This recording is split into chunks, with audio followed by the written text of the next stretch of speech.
All right, cool. So let's get started. Welcome. This is our 189th session. It's good. Well, every week, Saturday morning, something different to do. I love doing this, and thank you for joining every week. Okay, so today, like I said earlier, we want to the main topic. Of course, we're going to talk about macro. This week was a big one from a macro perspective. We had a FOMC update coming from Fed, and after that, a lot of things had moved. So we'll touch base upon that one, and also want to give you a little update on the AIP conference that Palantir had. So I watched through their recording, and 2 or 3 companies that came and presented. Do want to share that, but of course, a lot of other things in the market. Stocks, options. Any questions that you may have, that we're going to talk about and have discussions on that one. So a little bit of housekeeping first is the recurring Zoom meeting is about to expire. I don't know. Maybe this is the last week. So from next week onwards, I mean, always you should go to the meetup and pick up the latest link. So I have updated on a meetup.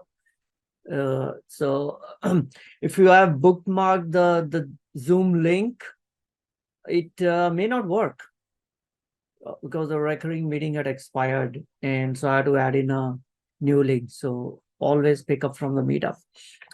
So from a market perspective, yeah, I just picked up the chart for weekly.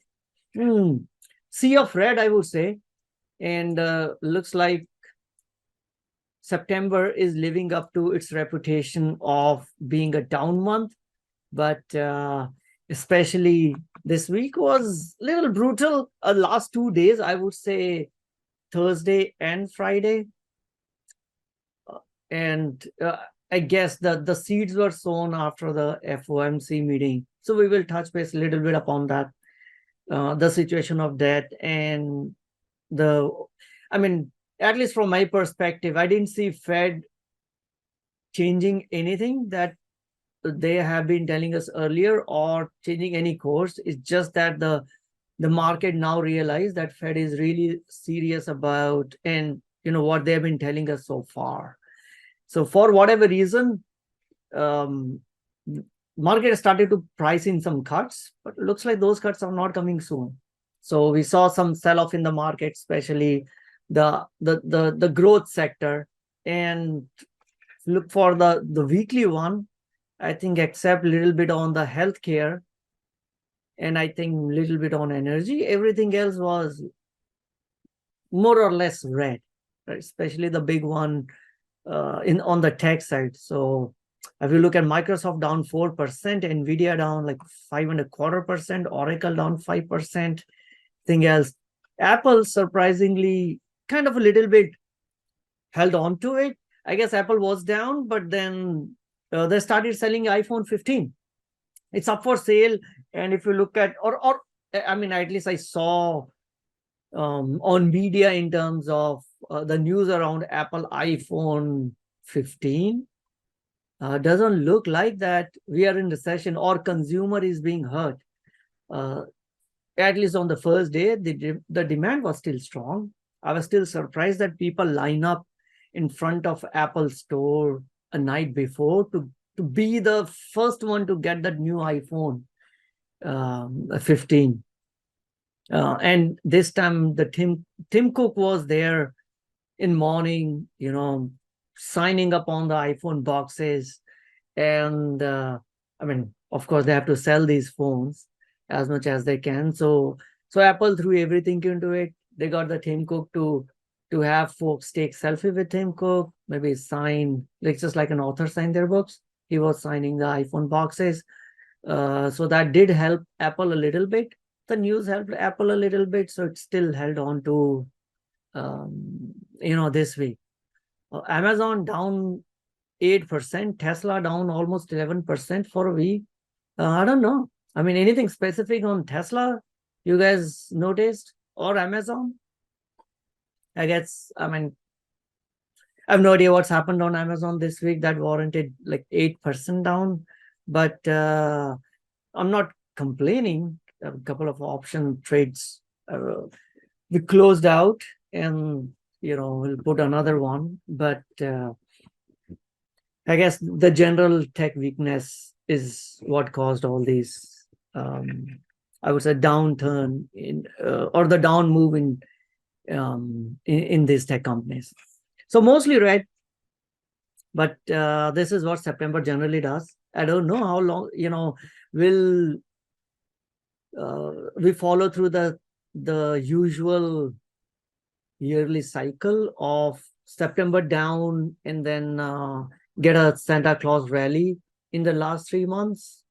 Who knows? Could be it could be, or maybe this time is different. We may not get the rally, but we'll wait to see. Any other comments on anything that you found unusual this week?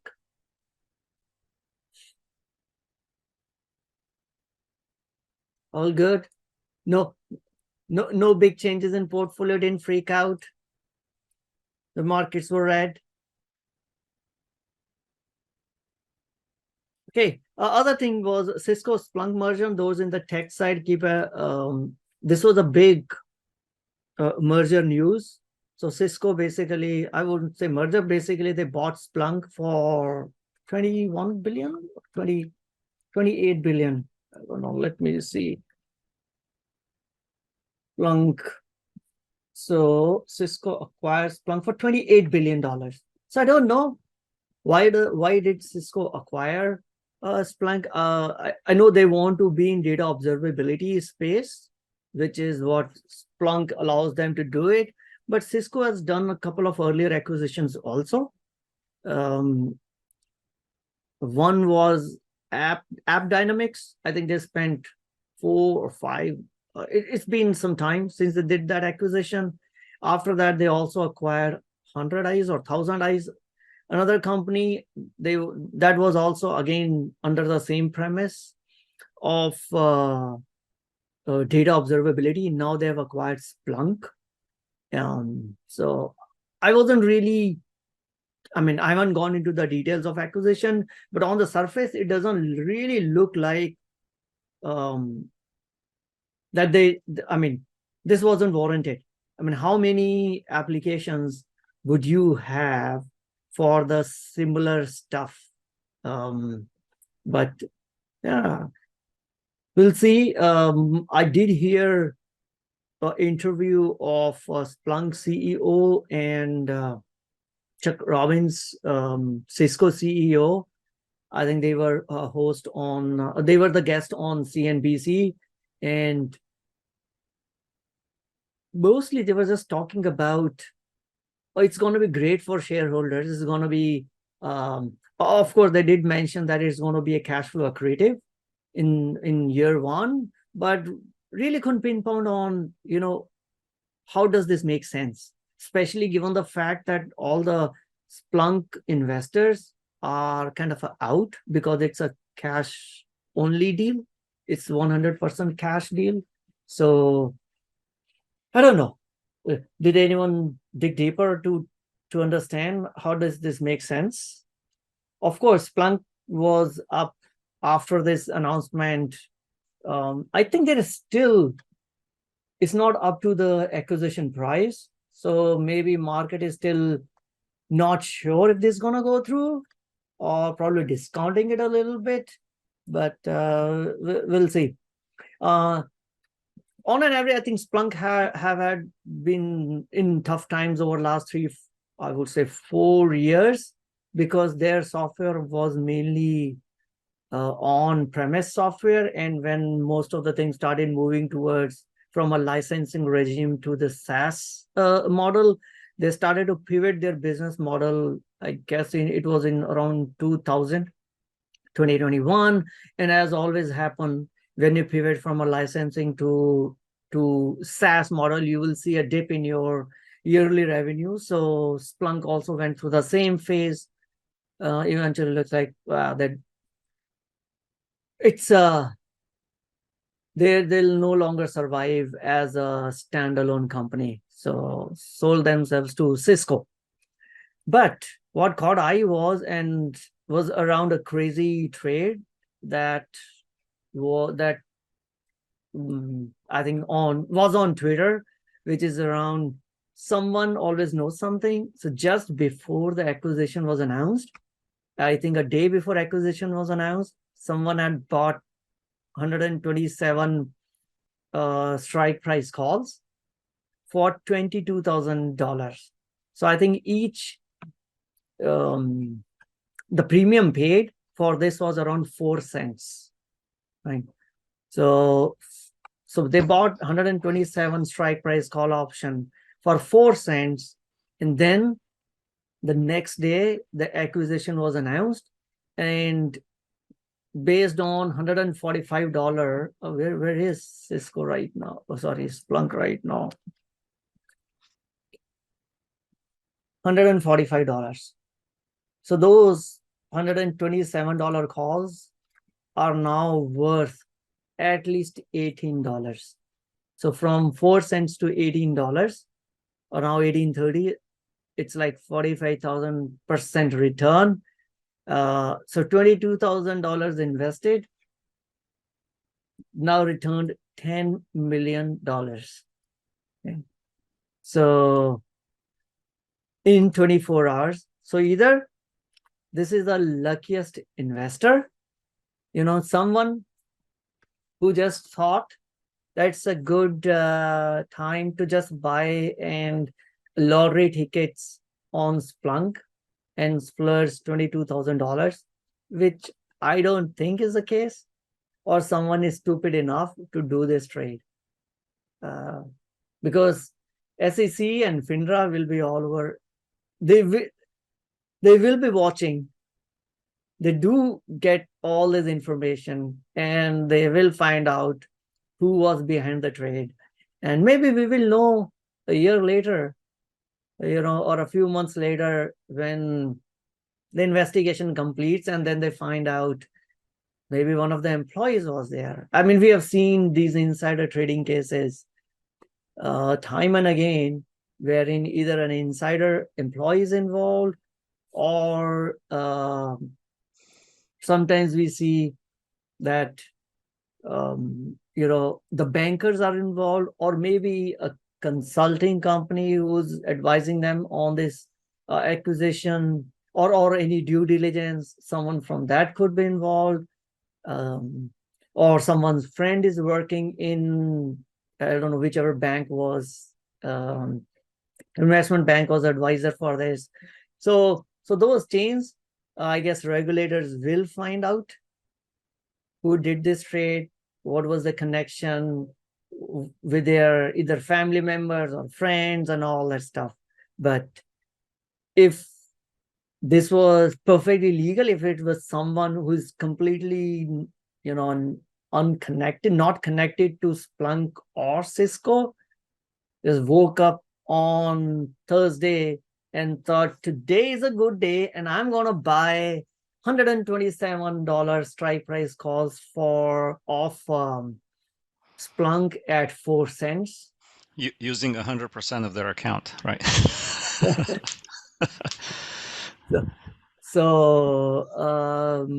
Yeah, I don't know.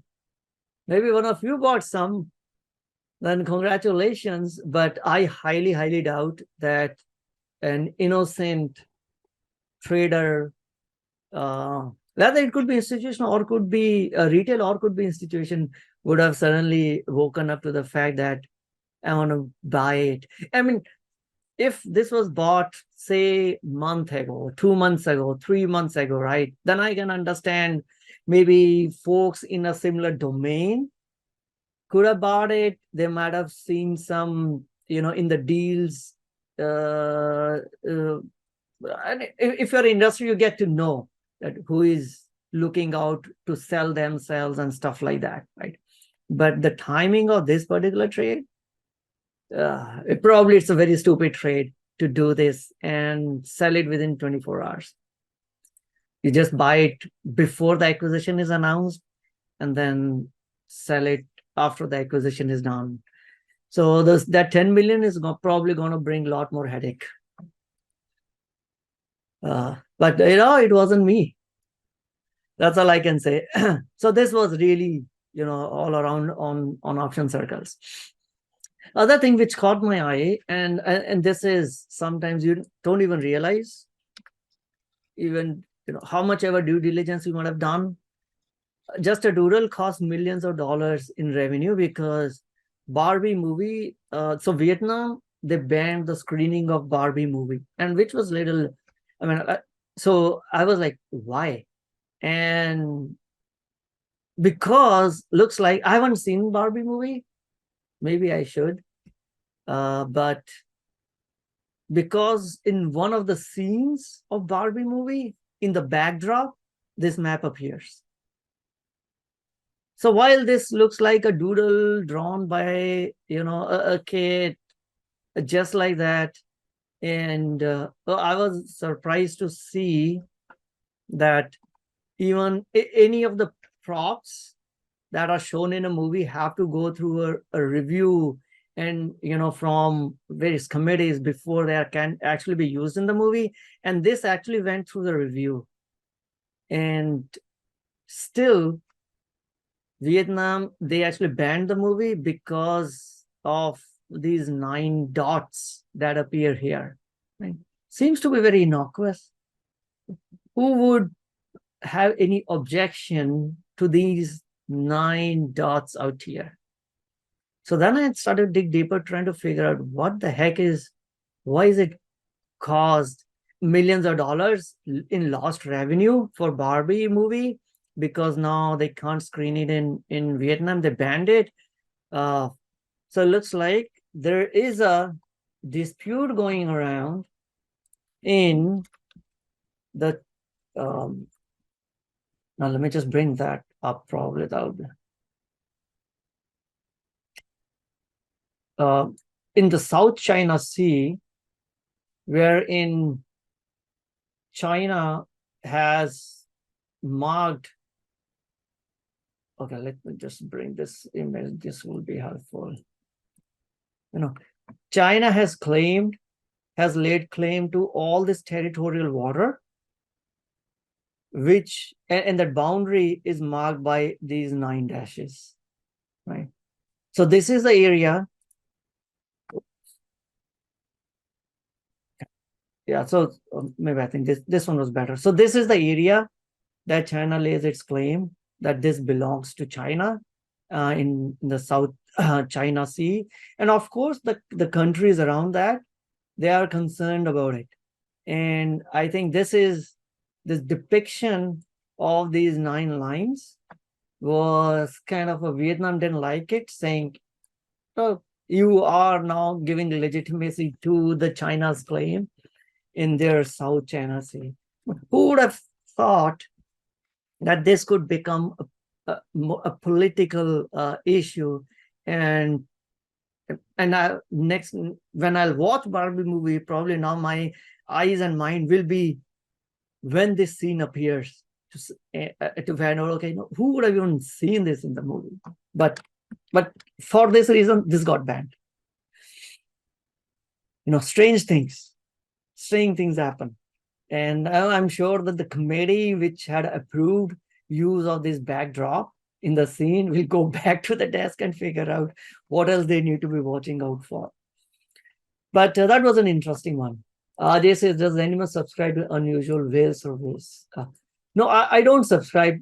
No, I don't subscribe to this one because I don't think I ever subscribed, but I did. I used to watch out for these unusual trades, and on and off, it's mostly. I didn't see that eventually that they work out really. I mean, from a P&L perspective, it was more of a hit or a miss, right? So, but I don't know if anyone else has opinion. So there are a few of these services. One is, of course, on a Twitter, we have these unusual whales. There is another one from the ORATs. They also track these unusual option activities. but there are some services which are available, which looks at these unusual option activities. But I haven't followed anyone very closely to see if there is a value in that or not. What else? I saw another one, which is both US and Japan. You're seeing, not China and Japan, which are traditionally the biggest holders of US Treasury. Now their holdings are actually coming down. Right. So now China holds from 14% of US Treasuries. Now they're down to 3.4% of overall US Treasuries. Let me just see if I can get the US Treasury holders list. But so China has been cutting down its holdings of US Treasury, and so is Japan. So China news has been, I mean, little old. We knew that China has been reducing its reliance on US and is no longer holding as much US Treasuries as it used to be. Of course, there is all talk of de-dollarization around this, but I was also surprised to see that Japan is also in the similar boat, that most of the, I mean, they're not their overall proportion of what they hold of US Treasury has been coming down. Right? So I guess probably now the Fed probably is the biggest holder of US Treasuries. China, Japan, other countries are not that reliant or not that interested in holding US Treasuries as they used to be. Asif say, is it down because denominator is reduced from 2020? No, I mean, so you're talking about, no, if denominator is reduced, then their share will. So this is, no, not really, because this is like 4% of overall US Treasuries, right? Who holds it? So if, let's say, Fed is reducing its holdings, then they should actually go higher. So I don't think it is because of this. US Treasury, let me see if I can get a foreign exchange holders of US Treasury. Okay, there we go. It's from US Treasury's own data. So if you look at Japan, so for last 1 year, Japan is down. China has been down from a year from $939 billion to $821. I think there is a, oh gosh, let me just see. There was another site where we can get even more data. I just not able to find that out right now. So maybe this is the one. This is only from January. Okay, not too much. So from so since the start of last year, and now, so both China and Japan are down. But overall, their overall proportion itself has come down because Fed has been buying a lot of these securities. But and of course, I think since the Ukraine war had started, it sent a different signal to the foreign holders of securities that, hey, your securities can be seized at any time. Right? They can be rendered worthless. So obviously, I think overall, the world do want to have a little more diversification in terms of their foreign holdings. Okay. Vivek. Yeah. What happens if the U.S. or China can't pay their domestic? Can't China, I read, has 65% of their bonds are external to China. What happens if no one can pay for this stuff? What happens if US does default? So US will inflate it, the debt, because those debts are denominated in dollars. So US can always, I mean, that's what we've been doing, is to basically inflate it and print dollars and then pay the outstanding debt. The problem, and I think we're gonna look at the problem, is the debt that we continue to increase and hold it on as a country. So now what we had, what, $33 trillion, right? So I'm worried about it. I mean, as long as the dollar stays as the dominant foreign currency that every other government wants it, I think we can still play this game.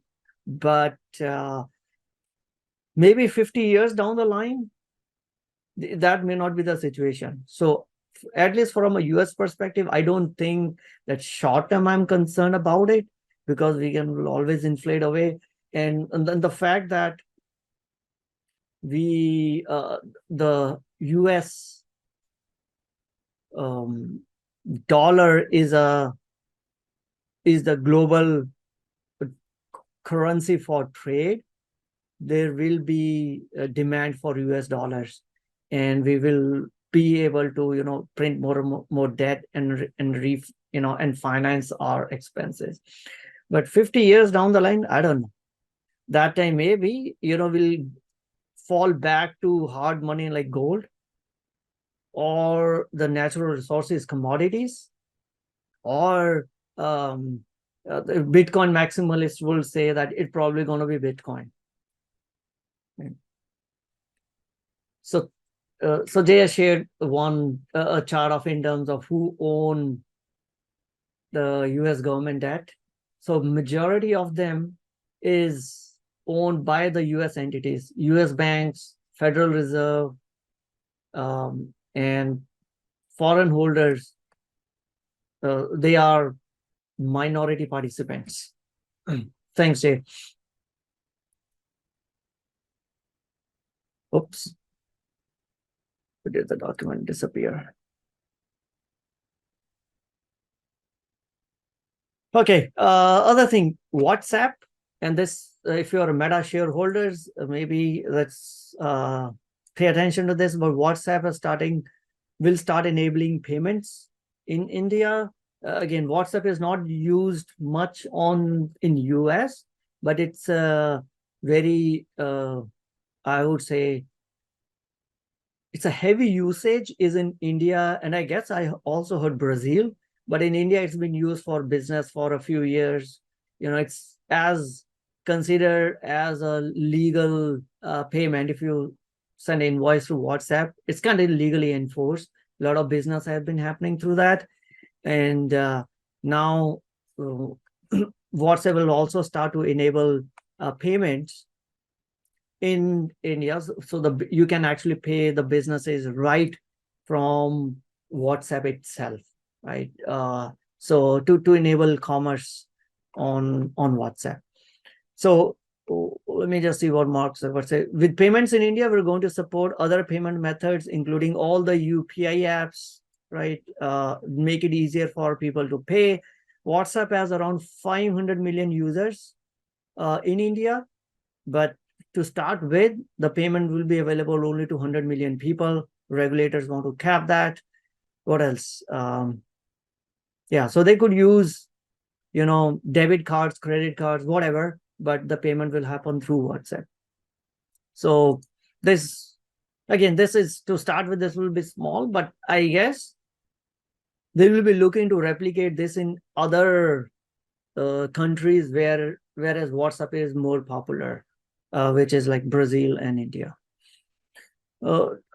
Next thing is around the BCG. This was, again, a part of my study, trying to focus on, get more information around India. from an investing perspective. So saw a report on BCG talking about shifting of the supply chain and the manufacturing, moving away from China onto, to other countries. So looks like one of the big beneficiary for that was India. Overall, India, US imports to US from India, that increased 44% in 4 years, whereas the US imports from China have actually come down to 10% in last 4 years, right? So, and then of course, this is where we're looking to, instead of doing the lowest cost supply chain or just-in-time supply chain, I think now of course the pandemic has taught all these companies that lowest cost is not the best model, but we need to figure out and make the supply chain most resilient, not always the most cost effective. So little bit on expanding to other countries. So last 4 years, at least we've seen things moving out of China and then going to the rest of the world, India, Mexico, European Union, and other countries in ASEAN. So, what else? So I'm still, bullish on India. So we'll see. Maybe, I mean, was the last session, right? So we looked at McKinsey and there was another one where we looked at, I think now they're projecting or predicting, saying maybe India is in the same stage where China was in late 1980s. And I don't have any crystal ball, but we'll see. If I do want to diversify geographically, so I do have some holdings on India and will continue to hold it. Quick look at the IPO market. So this is from Goldman Sachs. Annual number of US IPO raising more than 25 million, right? So the smaller IPOs have been excluded. As you can see, in 2023, there have been only 15 companies. Of course, 2021 was the peak. That was a peak of the meme stock, peak of the free money availability, peak of zero interest rate, and a lot of companies came public. I think overall in the world, the number was around 4,000. And on the US, on the US, sorry, yeah. So in US, there are 261 companies with minimum $25 million or higher, excluding SPACs. But now this is only 15 companies. So at least the 3 recent IPOs that we saw. So there was, I think the markets and the other companies were watching to see how market reacts to these 3 IPOs. Right? Will these 3 IPOs be the harbinger of, opening up of the IPO market? Looking at what happened this week, so far doesn't look to be, right? So ARM had IPO'd at 52. I think right now, where is it? It's just tad below 52. And then Instacart had IPO at 30. Actually, it closed right at 30.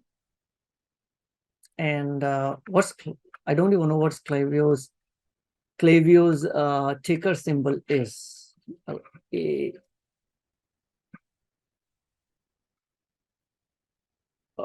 Let me see what Klaviyo's ticker symbol is. That is KVYO.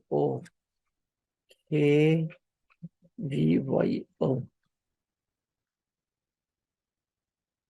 So it IPO'd at 30, and it's this one is still at 33. But looking at both ARM and Instacart, doesn't look to be that the other companies that have been waiting on the sidelines, specifically companies like Databricks. Databricks is not going to go IPO.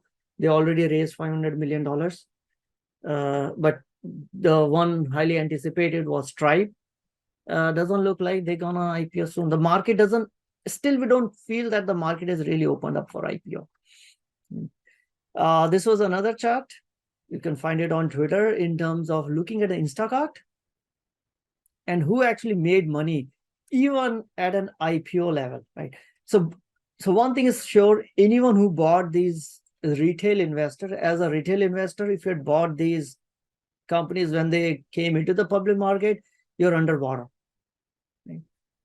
On IPOs, I think the first trade was 56 or maybe 60 or something. Instacart opened up 20% higher. I don't know about Klaviyo, but even if you were private investors, VC investor in Instacart, I think anyone who has invested after Series F, right, is right now down on their own investment. And anyone who has invested in Instacart after 2015 would have made more money if they had just invested it in S&P 500. Maybe we should, if we compare it to maybe QQQ, that probably they are even worse off. So only looks like funds that made money in this was Khosla, Canon, Y Combinator, Sequoia, Andreessen Horowitz. Right? So those seed investors, Series A, Series B, anyone who's invested afterwards, and these are, you know, highly reputable VC firms, Sequoia, DST, Tiger Global, and looks like at the end of a day, it's all the cost of the capital, right? If the cost of raising capital is almost zero, it doesn't matter whether you are Tiger Global or whether you're a retail investor. Everyone, you know, is the intention, or is very free to throw money around, and all these investors are now underwater. And I know a lot of retail investors were also became very active in buying pre-IPO companies through the secondary share market. I hope you haven't done that, but a lot of those probably are also underwater. So yeah, now given the returns like these, you know, especially for late stage investors, I don't think, you know, we call right now, we can say that the IPO market has really opened up, and the public markets are receptive to give the valuation that these companies would want to have in the public market. So be very careful. A lot of I mean, bankers will do what their job is, which is to hype the stocks or hype those IPOs, but I would say the reality will start to set in. So right now doesn't look good for all three, but we'll see. We did see initial pop in all of them because the float was less than 10%. So I knew that the float is less than 10% for ARM, but that's even, ARM was the best in terms of the float. Instacart and Klaviyo, they only released 7%, right? So we did the initial pop because, hey, someone wants to buy. There's not many shares to buy from. Number two, the initial float was also spread across multiple anchor investors. So we saw in ARM, there were like 7 or 8 anchor investors. Similarly, in Instacart, there were multiple anchor investors. So none of a anchor investor have a big skin in the game anyway, that they will hold it for longer. So I think the game that generally is being played, also played in this one, is the bankers or the friends of the bankers who bought the shares at IPO would have dumped all those shares onto the public once it came into the public market. No one really had or probably have a huge incentive to hold these shares. And then I was also surprised to see that especially for the Instacart, and we did read, their use of proceeds, which was mostly around to give a liquidity, but the CEO was very upfront to come and talk and say those, on CNBC, saying that IPO is not about raising money for us. It's just really making sure that all employees can have a liquidity on stock that they worked very hard for. Right? So essentially, it was more for a liquidity event for the investors and for the employees than to use to raise money for the benefit of the company. And I don't want to be, and neither you should become a liquidity exit for these companies. Other thing that surprised me was that for Instacart there was no lockup for investors. Right? So generally, when you go IPO, you have bankers craft a deal so that there's a lockup for initial investors. There was no lockup.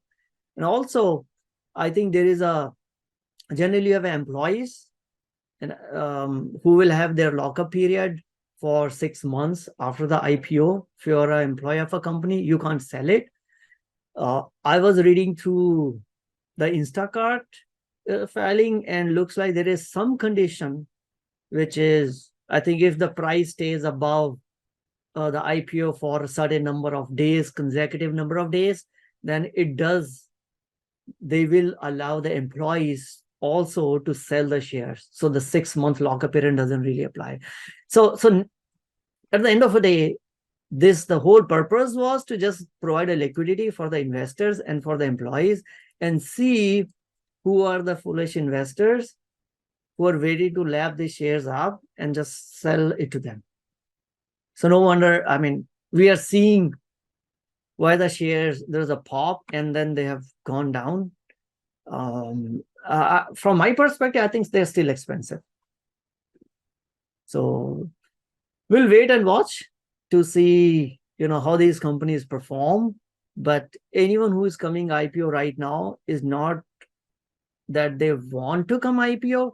I think they are being pushed by their investors, because their investors, which are like VC firms or big funds, who want to have a liquidity to return the dollars back to their LPs, and probably that's why the company may be coming to IPO. Especially, Instacart was pretty open about it.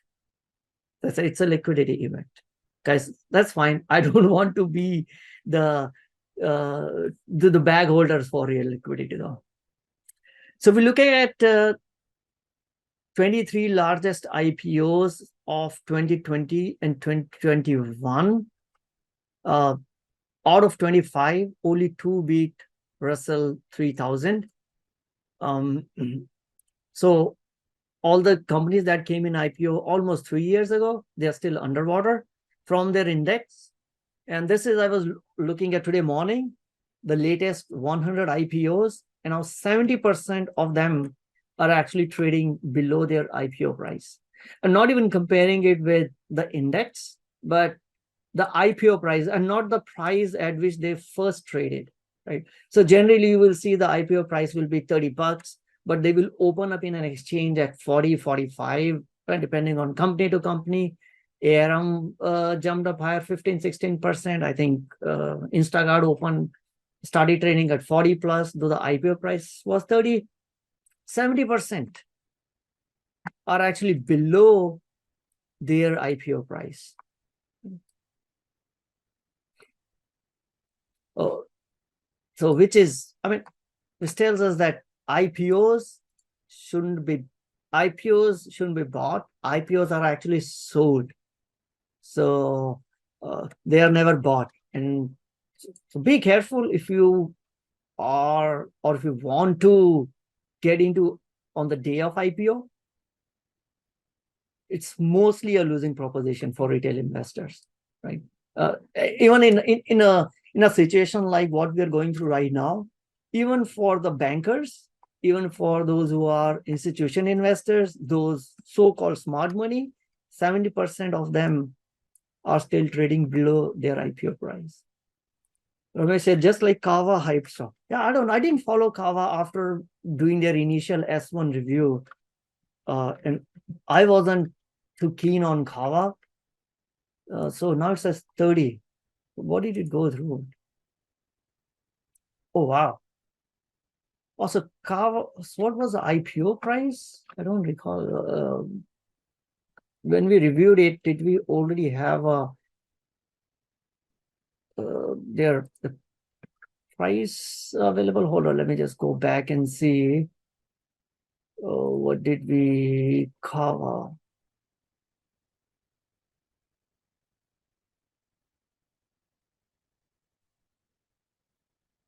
CAV. Oh, I didn't create a separate document. Then it'll take some time to find it out. I'll skip. Let me just see if I can Google Kava IPO price. What was the price at which it had IPO? CAV, the IPO price was.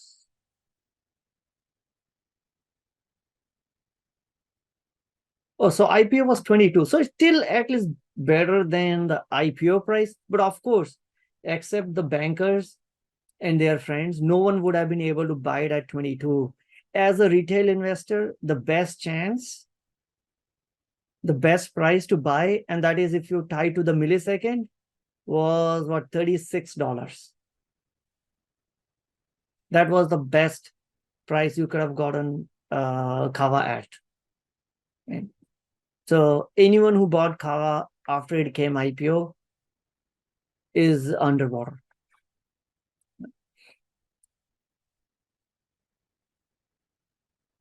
So yeah, so let me just bring up that last 100 IPOs. So this is a chart of last 100 IPOs.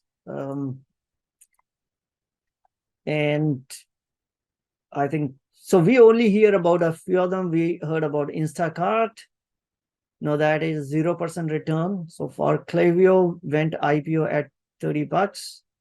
Right now it has 33. So it's got some 11% return, but 70% of these companies are trading in negative, right? So yeah, IPO market is not open yet, not yet. And I think after what Jerome Powell has said, probably is gonna stay closed for a little longer than what we might be thinking. All right. Last thing before we jump, I think after that, there are a couple of other things that I wanted to talk about.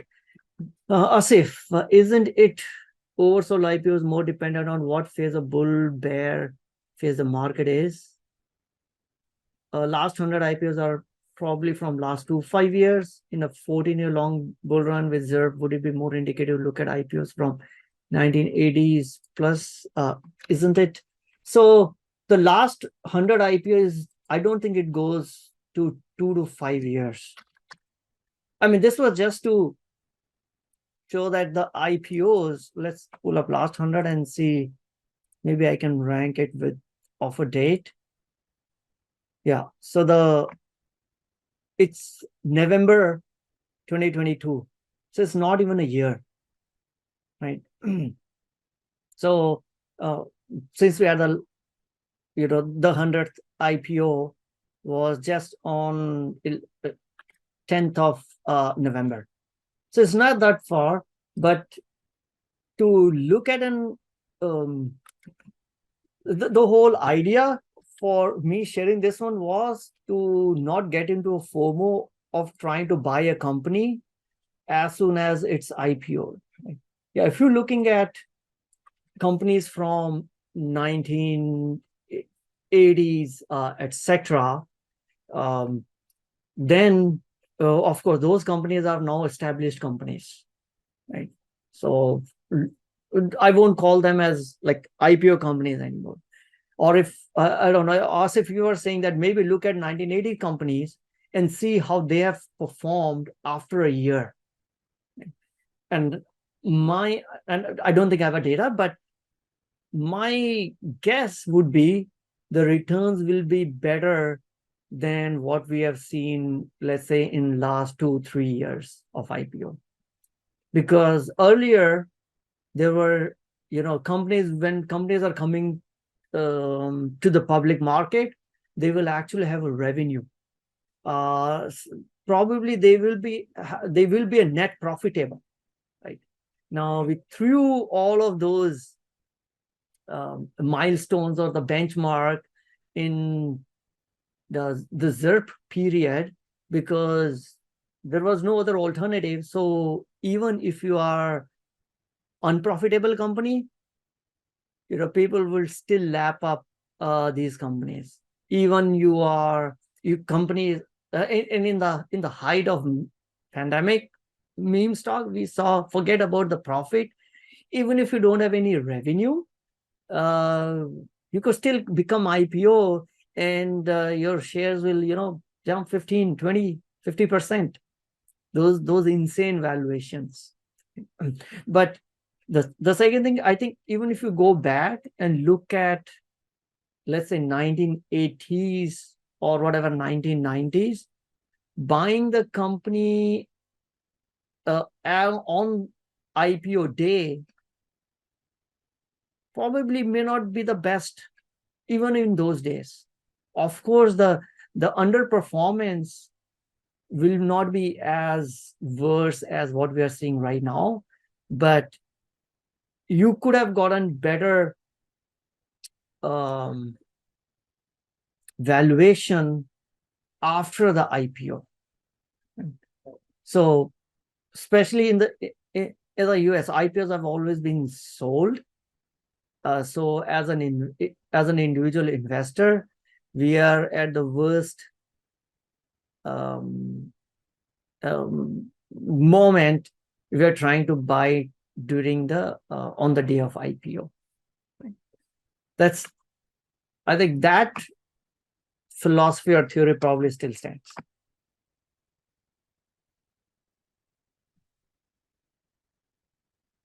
All right. What do you do? Anything else before we jump in? Talk a little bit about. I remember investing IPOs during 2000s. None of them ever went underwater because TCS, ONGC. So in India, I think I don't know if there was a security rule, or was it a generally accepted, like the investing community rule. Before you come IPO, you better be profitable, right? So most of the companies that were coming IPO in India were profitable companies, right? And we didn't have all these zero revenue companies or unprofitable companies actually being listed on the stock markets. So those were the different days, and now the times would have changed. And companies like ONGCs, etc., they came IPO because of the government divestment initiatives. Right. Next one, which I do want to share, is around something right around the value investing, right? Which is generally considered a cigar or low P stocks, but this was a little contradictory to the traditional value investing, which is investing in Adobe at a PE of 136, investing in Exxon at PE of 12, investing in Facebook at PE of 71, right? So here are a comparison between so-called the value stocks, which is Exxon, GE, HSBC, Mark Spencer, Vodafone, because their PE was very low. And here's another ones, which is the PE is high. So generally, as a value investor, you will not invest in these companies, which is 136p, 71p for Facebook, 500 for Netflix, PayPal 88. Since 2022, if you look at the returns, it's completely flipped, right? So and I think this is where, as I read more about investing, even Warren Buffett has changed his philosophy around what is a value investing. It's not always low PE stocks. So nowadays, when I look at a company, I'm not looking at, hey, is it low PE? Because that's traditionally what we think. Is the PE is higher, company is expensive, right? Doesn't need to be. If we go back and look at, some of those comparative results. So, and this is not, you could come and say, hey, this is pretty much skewed towards, let's say last 10, 15 years, when we had a zero interest rate policies and all these tech companies are falling into it. Interesting one was to look at the PE of going back to 1970s, right? You could have bought these companies and these are the traditional industrial companies, right? Consumer staples, L'Oreal, Colgate, Hershey's, PepsiCo, Coca-Cola. You could have bought these at these ridiculous PE multiples and would have still, beaten the market and get like 7% CAGR. So you could have paid 281 times for L'Oreal, or for Coca-Cola, you could have paid 63 times of a PE and would have still beaten the market. Warren Buffett, so-called, the ardent follower of value investing, actually paid much higher valuation for Coca-Cola. So now my new mantra is low-rated PE doesn't really mean it's a good value. So I'm not looking only at a PE, and high PE rated doesn't really mean that it is a richly valued company. Some lesson as an investor, always learning. So now looking at a PE is not the only metric that I want to focus on, because it could be a value trap if you're just looking at a PE.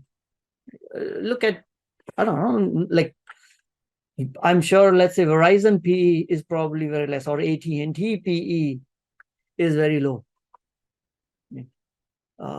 And this is a phenomenon not just now, but even if you go back 1970s, could have still paid higher PE for companies like Coca-Cola, Kellogg, and would have still beaten the market. So want to add some more things into the wheelhouse and not just focus on PE, in case if you are looking at a value investing or trying to find out, which companies we should invest in, which are, not as richly valued and could have a more room to run. Just looking at a PE could be misleading. That's the takeaway from this. I found it interesting, so that I'll share. The next one is around AI. I see Tesla. Oh, sorry. Okay, so Sam, you shared something. Yeah, India, Hong Kong, the regulators. I don't know, what is it? Okay, the list of the primary regulators. Okay. AI is all the rage, all the valuation of, NVIDIA, and currently many other companies, last 6 months have been driven by everything, all the noise around AI. Right? But saw a letter from Sequoia Capital, in which they're questioning that we might have a $200 billion of hole or overcapacity in AI, and who's going to fill that. So, of course, if you really look into the AI, there are a lot of players already in AI segment. So from a consumer side, TikTok, is a name that we have heard. Instagram, of course, WhatsApp, Spotify. These are the companies that use AI from an enterprise perspective. Glean. Well, actually, I like Glean. Clary, Canva, Son's Notion, vertical side, you got that Pilot, use that. Now, prosumer, which is where the lot of hype came from, was like ChatGPT. Anthropic is not directly for consumers. I think ChatGPT is one. Adobe Firefly is another one. So too many players, too crowded a market. And the bigger question is, everyone is building this GPU, or at least buying these GPUs, NVIDIA building these GPUs. Long term, this is good, but short term, things could get messy. Right? So here's an excerpt from the long, big article. Is for every $1 spent on GPU, if I'm a startup or I'm an enterprise company and I'm spending $1 on GPU, another $1 need to be spent on energy cost to run the GPUs in the data center, right?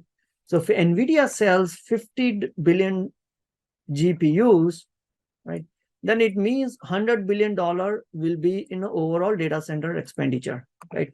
$50 billion for the GPUs, cost $50 billion to run it. So to the end user of the GPU,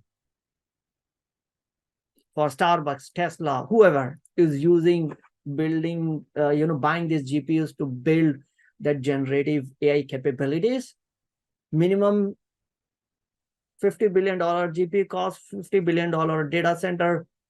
So energy, so you got $100 billion. Then we need to earn some margin as well.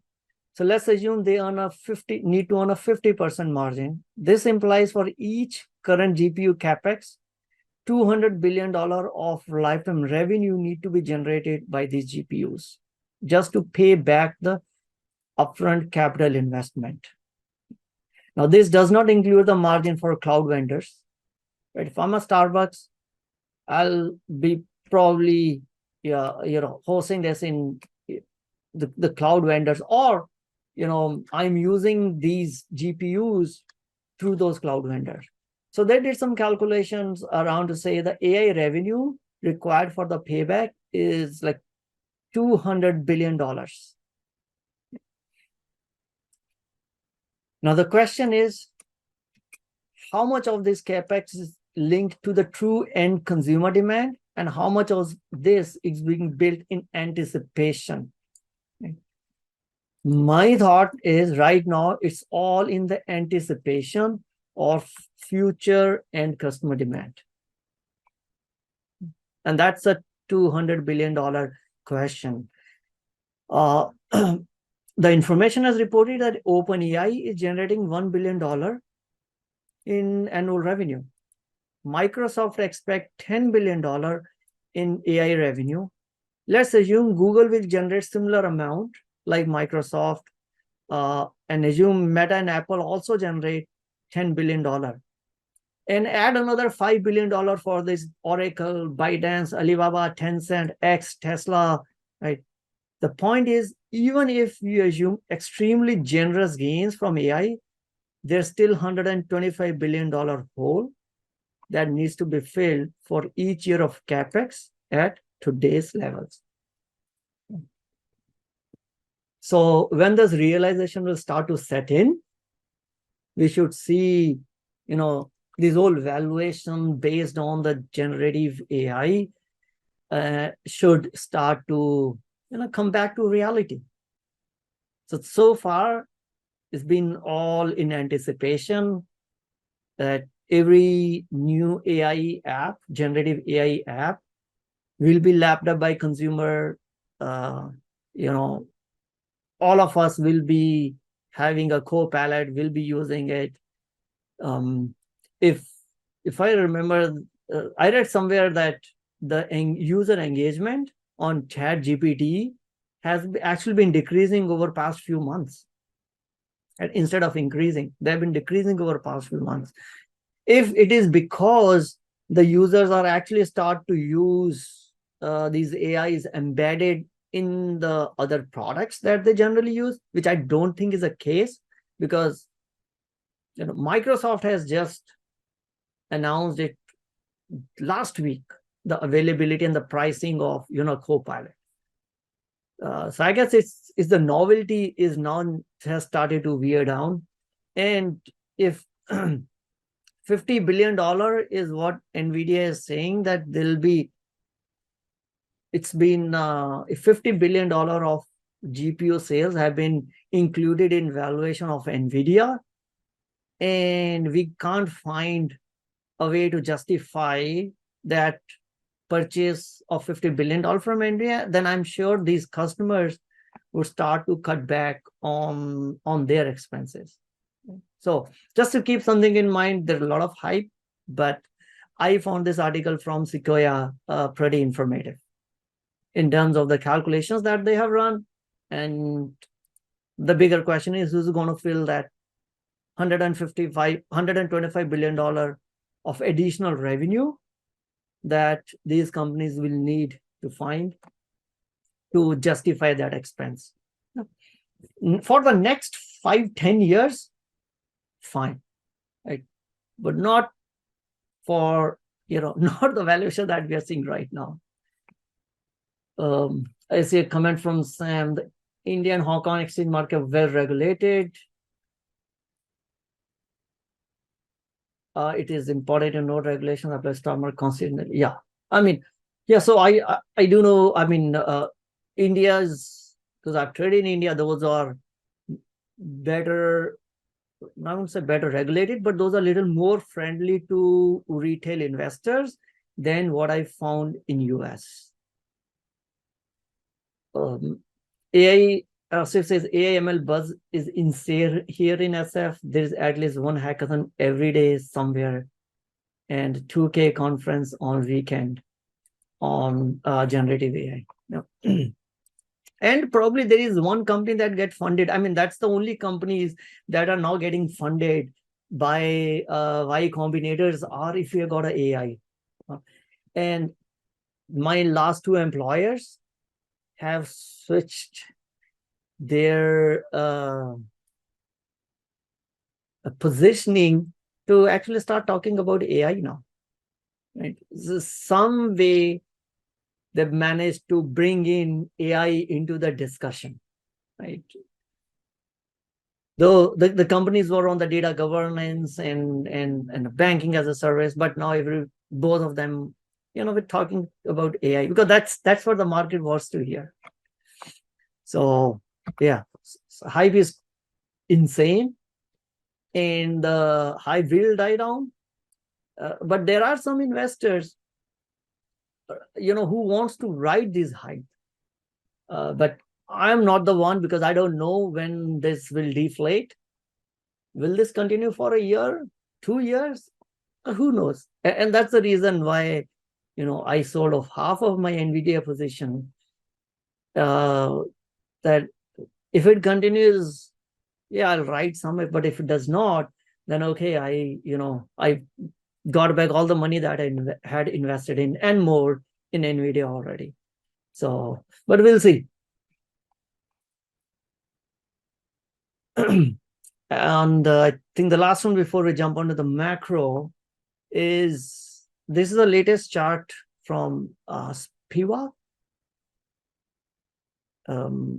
which talks about, again, my takeaway from this was, as a retail investor, if you are not keen to look at any individual companies, why still makes sense to just be an index investor in SPY? Only 3 times majority of the fund managers have outperformed index in a given year, right? I'm talking about performance in one particular year. So this chart shows the underperformance, means in, let's say, 2021, and this is strange, is whenever, looks like when we had some good bull markets, the fund managers, active fund managers, actually tend to underperform by a lot. So 2021, 85% of the active fund managers underperformed S&P 500.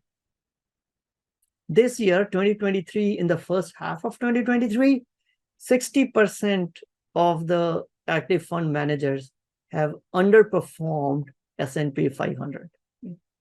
And these are the returns that we are talking about based on 1 year return. And I'm sure that if you extend the holding period, right, to, let's say, how many funds have actually underperformed S&P 500, the numbers will be higher, right?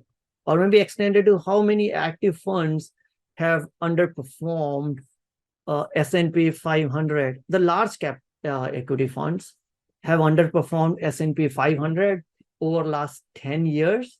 The numbers will even be, worse. So as a retail investor, this is the best vehicle.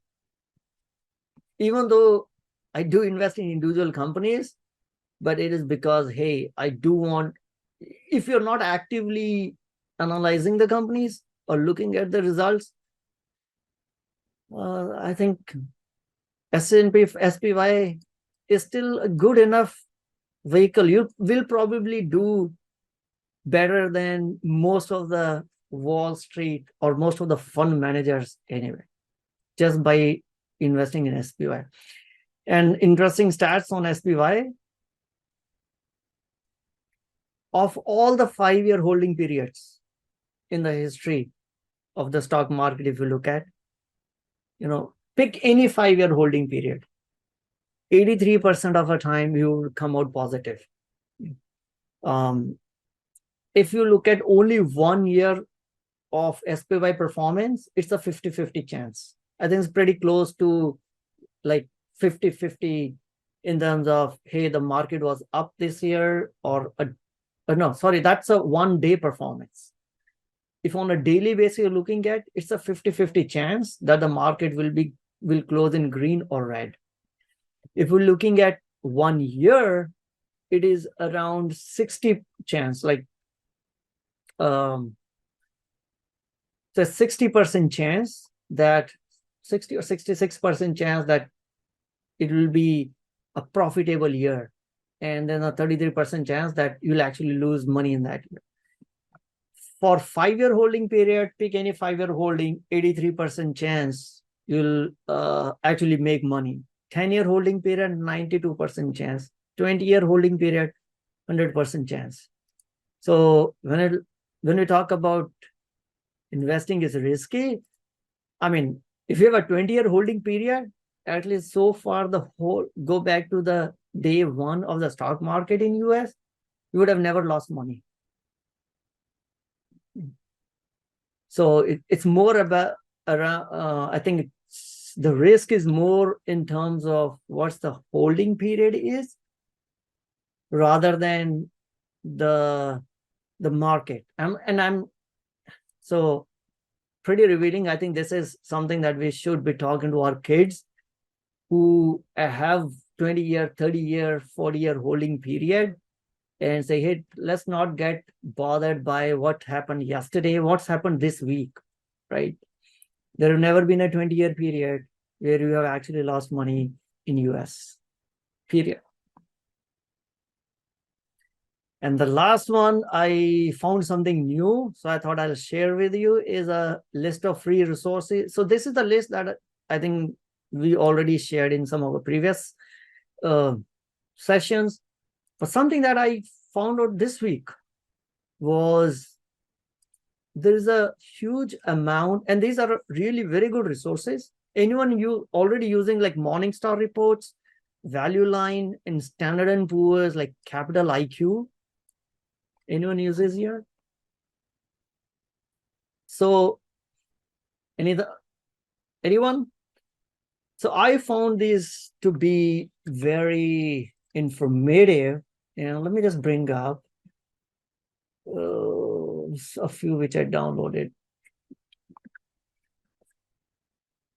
It says LT and DRIP, yeah, long-term and reinvestments. So let me see if I have both for download some report. 3 pieces available in your local library. Exactly. I didn't know it. I should have known it, that actually you could access, these resources through the local library. But I didn't know. I only got to know this week that, through your local library login, I was able to access all of these resources. I'm like, that's great. And especially, I think when it comes to the report, and again, I have spent only 2-3 days to look at now, get the report for some of the stocks that I hold. Is value line is like one pager, a quick summary. Morningstar has got much more detailed information. I think that is needed when probably I'll start to use more when I do my initial analysis. And Capital IQ, you can go as deep as you want to. You can create a charts based on whatever specific, let's say, metrics you're looking at. So I guess I need to maybe watch some YouTube videos on how to even make use of Capital IQ. That seems to have a lot more functionality. But yeah, we are always learning.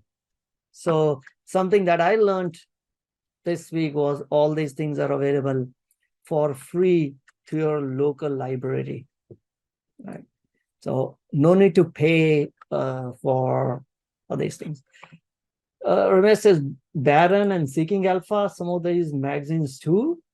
Is Barron available? I never checked for Barron's. Is it available on local library?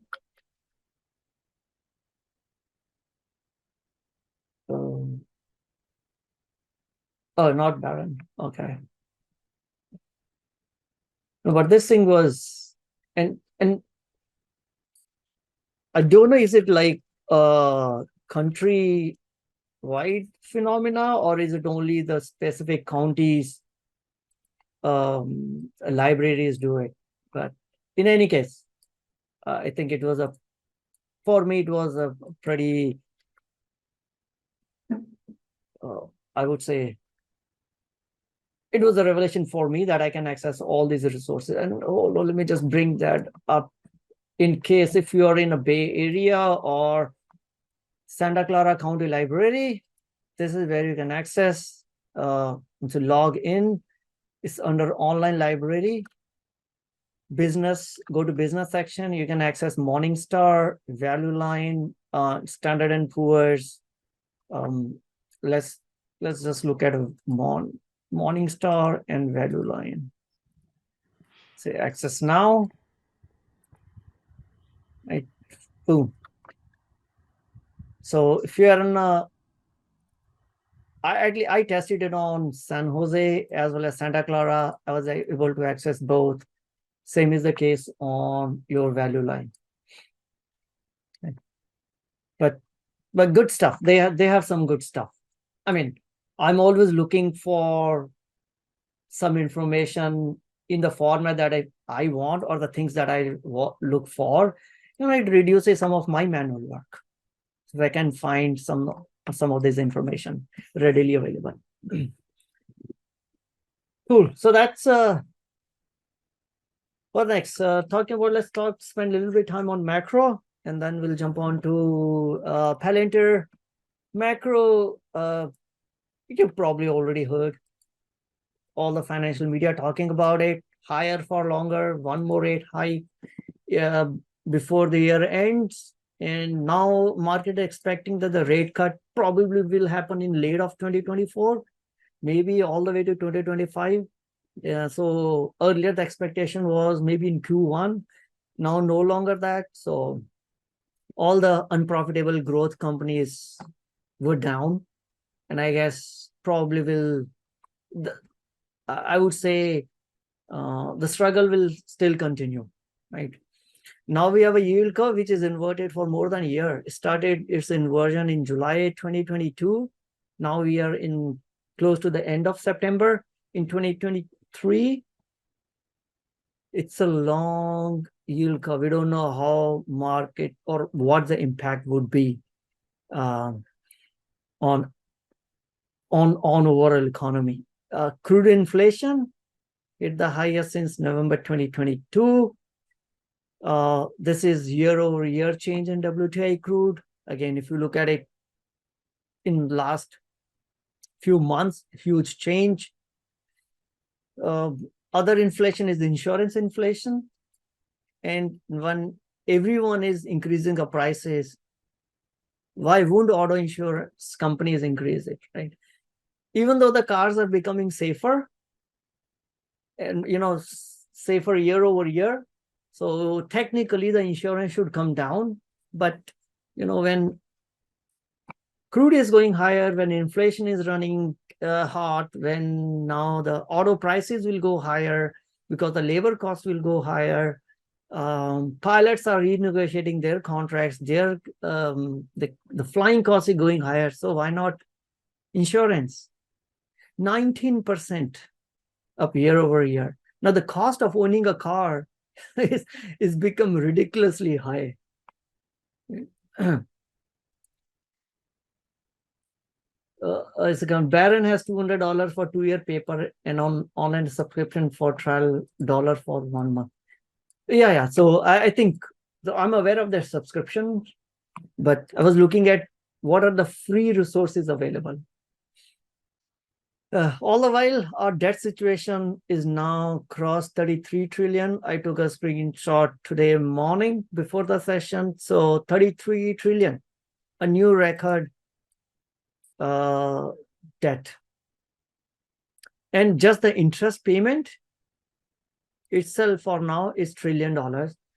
Now think about all the debt that we had issued over the last 1 year, which is probably at the interest rate of 4%, 5%. Right? So this is an average interest going down. I think it's gonna get worse because the interest rate is gonna we're gonna roll over all this debt, the debt that is maturing into the higher and higher interest rates which we have right now. So continuing going forward, it's gonna even be worse. What did happen on a little bit news on the China on the macro side is we saw a lot of China-based companies or the stocks performed this week for a change. It was US stocks were down, Chinese stocks were up because China relaxed capital controls to bring in more foreign investment into China. So unlike in US, many of developing, or not, I shouldn't say developing countries because China is no longer in that, but many of the countries who have the need to hold dollars, many of the countries who import a lot of stuff have a capital controls. Means you cannot freely take the dollars out of the country. India has it, China has it. So now China is allowing foreigners in Shanghai and Beijing to move their money freely into and out of country. Right? So it looks like this is only for foreigners, not for Chinese nationals. So that's why Chinese nationals are probably moving it through cryptos. So the news announced just weeks after official data showed that the FDI, which is foreign direct investment, hit a record quarterly low amid a slump in business confidence. So now they are making it a little more, easier, or making it enticing a lot of foreign companies to come and invest, because hey, if you invest in the companies in this some free trade zone, you can take out your dollars whenever you want to. There is no restrictions, there are no delays. So they are relaxing some of the capital controls. So we saw some of these Chinese stocks like Alibaba was up almost 5%. KWeb, which is your ETF for Chinese internet companies, that was up 3.7%. I think JD.com was up, Pinduoduo was up. So we saw, I don't know where FXI, which is a large cap China ETF, I guess that would have also performed well. So FXI was no change.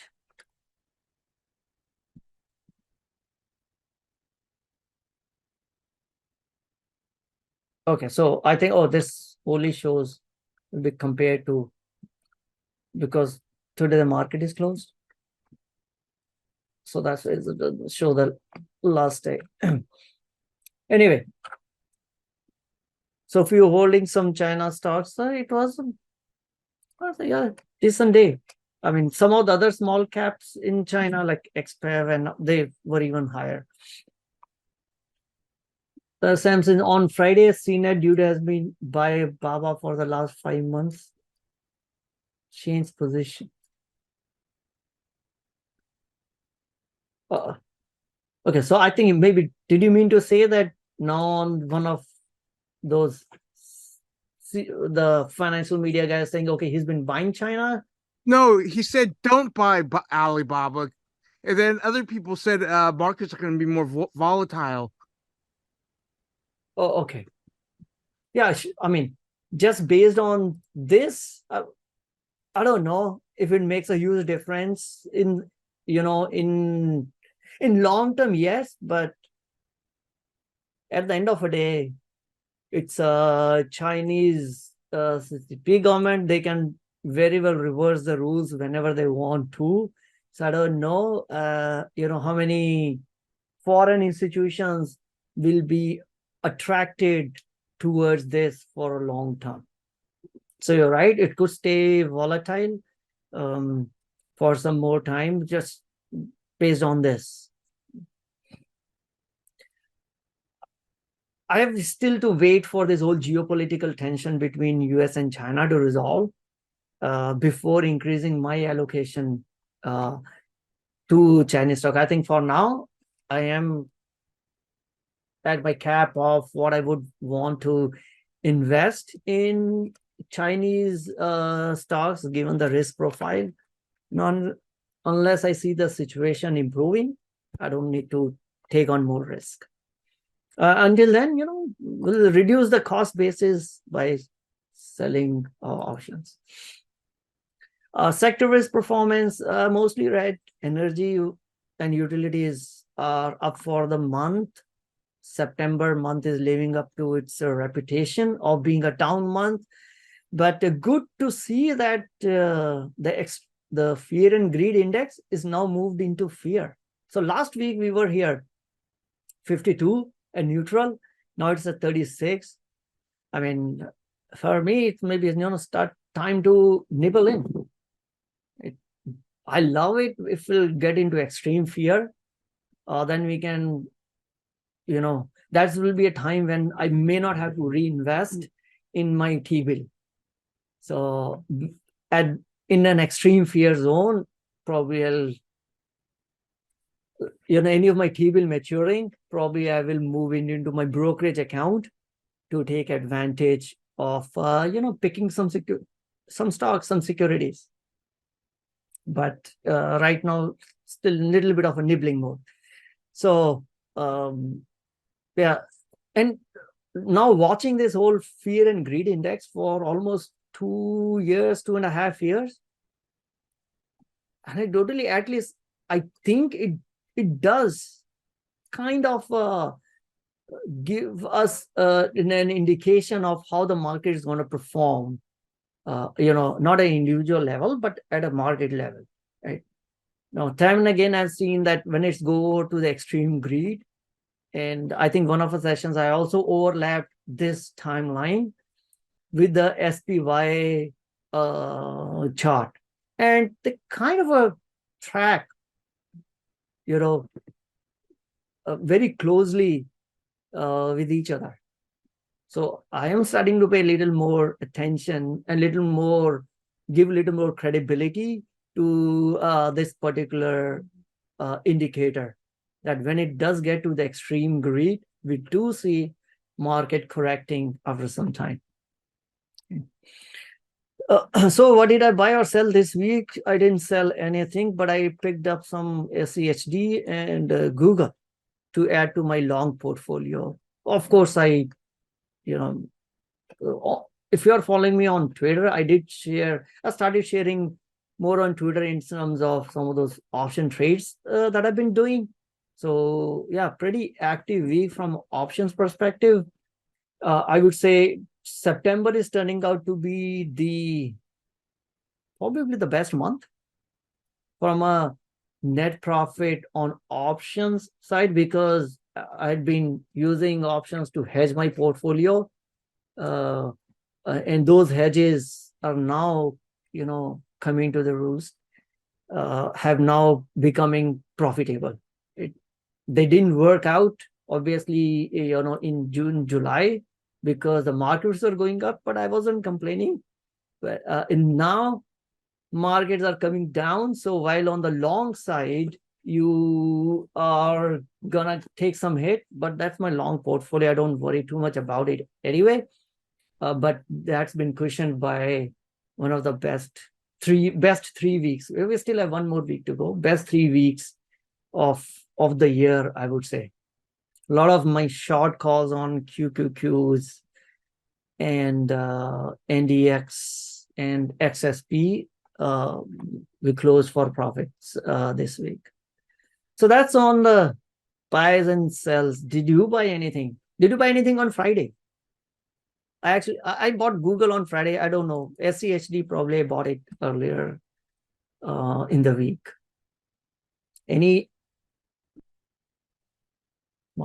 You don't like when the stocks are on sale? They say stock market is the only market where people don't like things available on sale. Asif says, I bought Enphase. I haven't. So someday maybe, Asif, you should come and talk about your investment thesis on Enphase. Really, I haven't touched the stock. I don't know if I understand the space really well. Don't want to put you on spot, but if you are up for it, maybe we can connect offline and find out a time when you can come and talk about why Enphase. Up for it? Let's connect offline. Fisha says ARM dropped to 50. I bought 50-51 range. She says RH assigned. RH is a restoration hardware, one of the very well managed, and the stock had done really well earlier, but now with the inflation and all that stuff, I think that's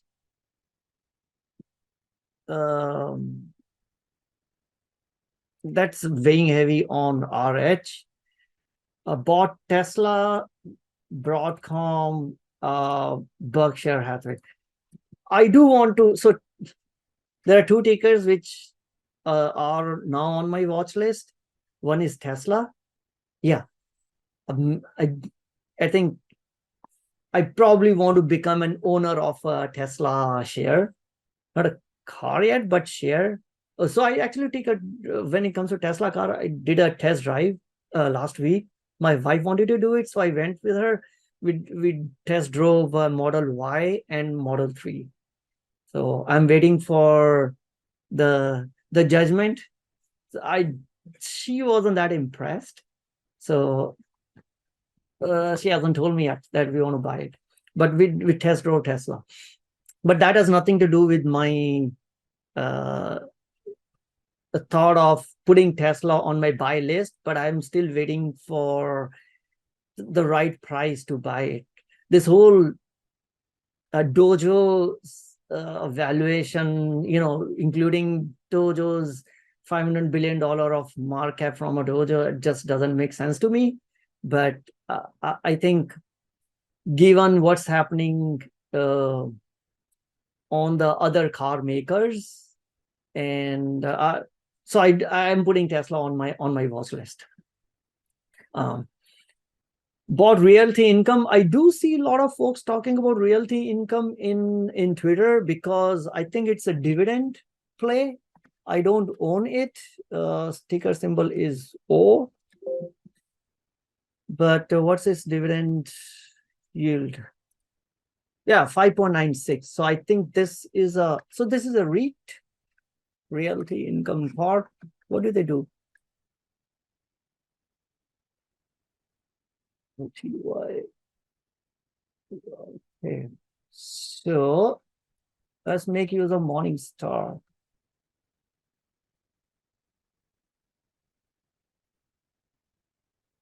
So this is basically a REIT. Is it like a REIT specific to a particular practice, particular type of REIT, or is it the let's see, what does it say? It's a monthly dividend company. Okay, so I think the focus is on giving a stable dividend for the investors. Yeah, if you're a dividend player, the tenants are in retail and more focused on defensive segments, which are being service oriented, naturally protecting against e-commerce pressures or resistant to economic downturns. Cool. Yeah, so for a dividend income, I think this looks to be a decent ticker, and that's why a lot of dividend players on Twitter, I do see they're talking about realty income.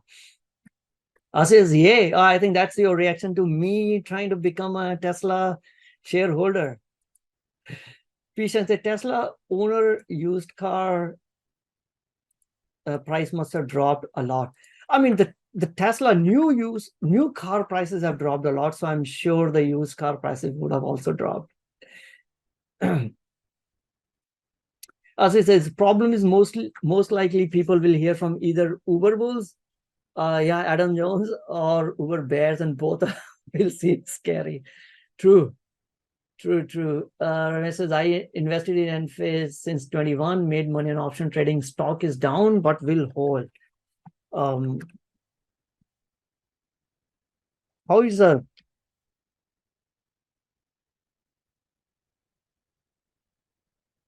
it's a decent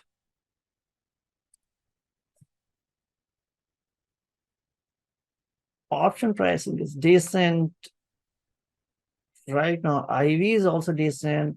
Where had it been? It didn't be into almost 330, and which is like near end of 2022. Now 119. It's down more than 50% about last 3 years.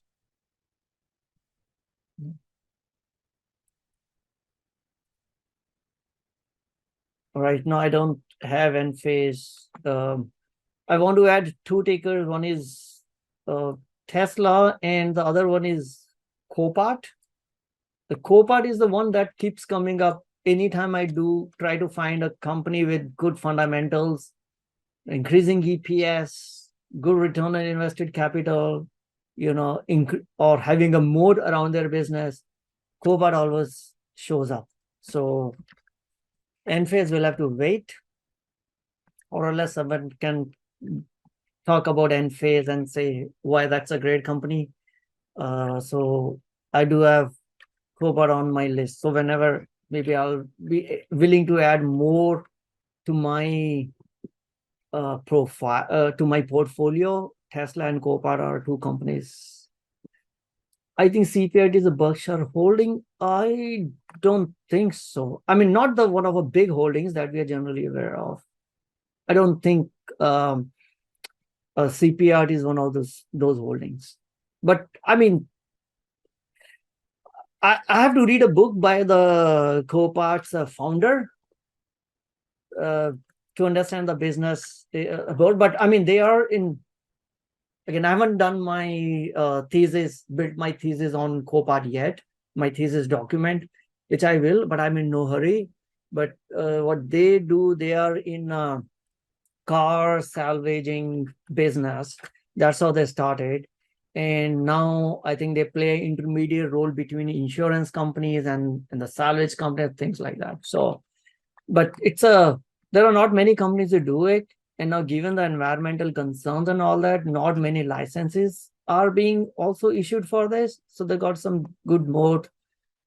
And I think they are also expanding their business right beyond just being a those car salvage company. So I need to study more around this, but from a business metrics perspective, I think Copart always shows up as a very anti-fragile, very reliable business for a shareholder perspective. Again, this name is not well known, not a meme stock, but so I thought I need to spend some more time in studying this and then probably add ticker.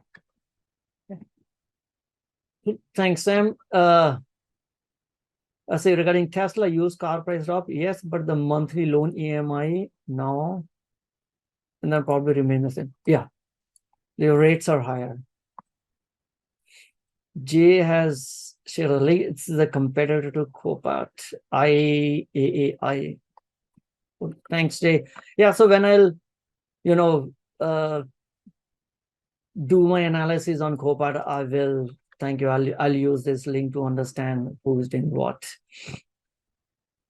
Cool. So last one, let's have a quick look at Palantir and what did they talk about on their AIP conference. Again, so I think this year I added Palantir, I held it even earlier also, which one ticker which I added. Again, that's not, I haven't yet built position on it, but as a very starting position so that it's on my portfolio is the company that had admired earlier, which fell down 40-50% was Audion. But it's only after I build my thesis, then I'll see, do I want to invest in that or not? Similarly, I have to do for Copart. All right, let's talk about Palantir AIP Con, and that will be the last part for today.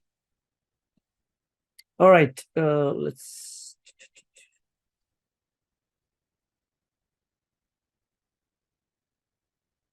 Okay, continuing on our thesis on Palantir, I think first time I talked about Palantir was when it fell down to $6, and I think during their S1, the Palantir didn't come out through traditional IPO route. I think this was direct listing, or either it was direct listing or it was SPAC. So that time, I think 2020 or 2021, we did I reviewed it, and then I think in between I again reviewed it, looking at what the company is doing, when they introduced a new product called Apollo. And then the most recent review I did on Palantir was in January when the stock was at $6. I'm like, this is not a new company. It's a company that's been around for 18-20 years. So it looks attractive pricing. So spend some more time. I think then I also talked about in the session during January or February, saying why I'm starting to build a position on it. And now I do regularly. I think I've been tracking it regularly, yeah, we did a March and July, then August earnings. So now I'll do track in terms of anything new happen on Palantir. So of course, when everyone is talking about AI, so Palantir also started talking about their AI offering. And now they actually have it. So this is AIP, is their artificial intelligence platform. And now they have a conference where they invite a lot of their prospects / customers to come and talk about what they're doing. So right now, they have these companies which are already in production using their AI platform. So the CTO, hey, thanks, Asif, for joining today. The CTO was talking about that we don't have proof of concepts. We actually have a proof of value. Means these are the companies who are actually using our platform and benefiting from it.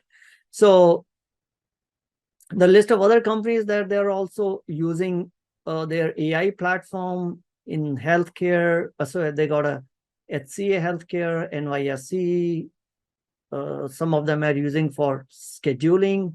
Some of them are using for improving upon the supply chain, procurement process, CI/CD, which is continuous integration and deployment of the software, managing the volumes, managing the complexity of a business, and then this is for a top of funnel. So the whole idea, if you hear the CTO and the CEO, is, hey, this artificial intelligence, even though it caught the fancy of real the general public through ChatGPT 3, but the real usage of the artificial intelligence won't be in, hey, I want a poem, or write an essay for me, or improve my resume, or can you tell me places to go, which ChatGPT does a great job of.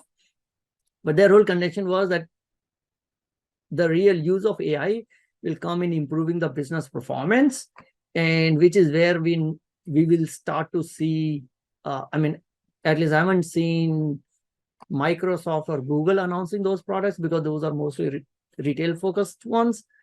But Palantir has started to make some noise around, hey, we do have a platform. We have access to tons of data that is specific to your company. We're not going to send it to OpenAI's servers. So it will stay in your data centers. It will not be your data, or your trade secrets won't be shared outside.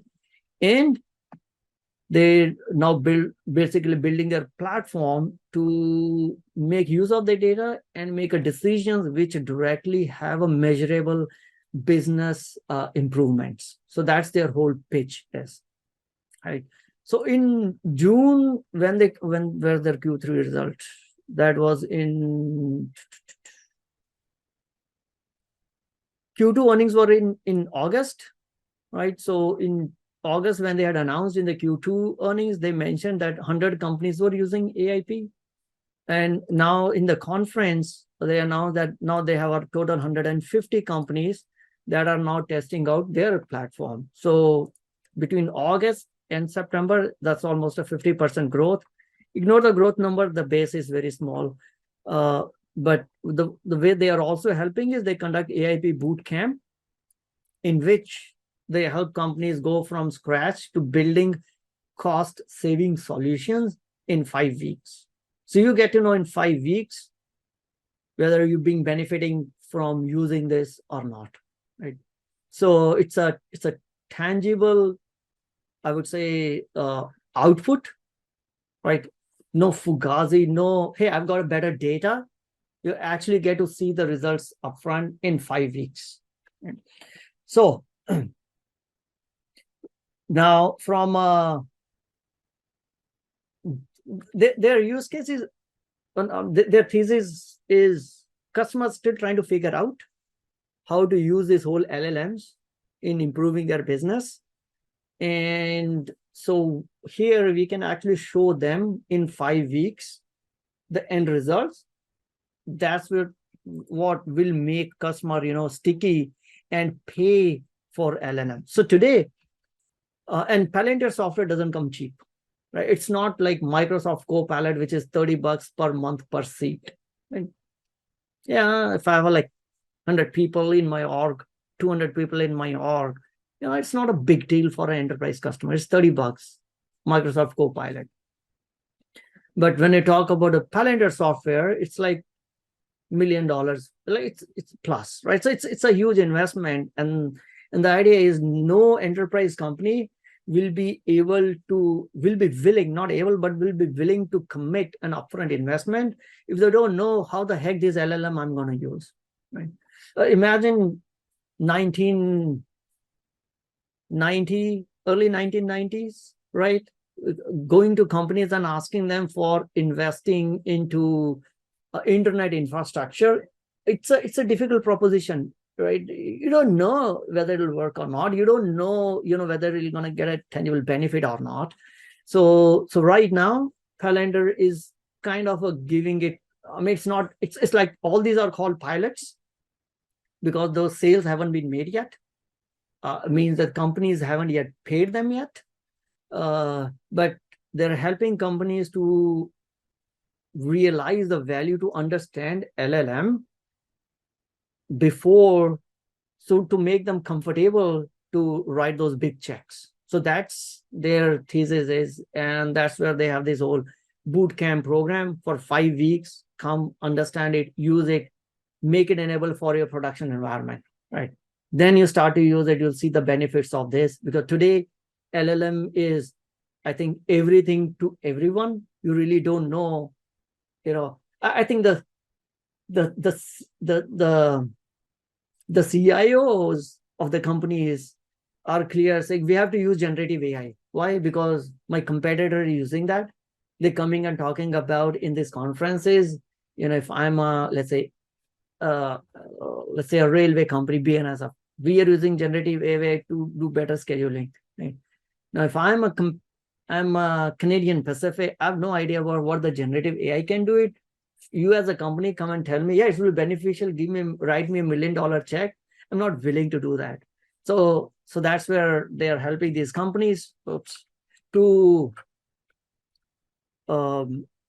implement these models of 5 weeks, get it to production, use it. Then we're going to talk about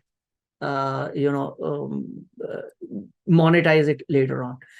So why you need to push to production? Because doing a pilot is easy, and this is the one of example that they took was the self-driving vehicle pilot was completed in 432 miles in 2005. And now we are sitting in 2023. We still don't have a full self-driving car after more than 44 million miles of usage. We still don't have it. I mean, we do have it only in Cruise. Cruise and Waymo have got approvals, but most of, you get the point. It's a long gestation period between the pilot and the actually coming and realizing the value. So their idea is to get them from pilot to production ASAP. 5 weeks is their boot camp. You should be able to get at least one model onto a model to solve your one business problem into your production, and then start to use it, right?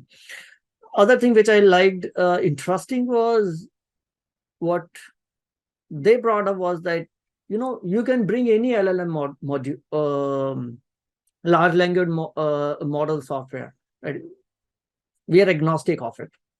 So you can bring in ChatGPT-4, Palm Coding, Claude, Llama. Llama is from Facebook, now called Meta, right? And one of the problem with these large language models are the problem of hallucination. And I have seen this when I try to use ChatGPT, it will suddenly give me incorrect data. And that is called hallucination. So now what they recently talked about in the recent AIP conf was allowing customers to not use just one LLM, but to use multiple LLMs, right? So if ChatGPT-4 is hallucinating about, and when I was trying to find out from ChatGPT-4 an ASML's financial data, ASML companies' financial data for the last 10 years, right? Their gross profit, their revenue, and some of the profitability metrics that I wanted to track. And it gave me correct for some year, some metrics correctly, for some year, those were wrong, some metrics were wrong. So you don't know whether it's going to hallucinate. And that's a problem which is well known, is a hallucination problem.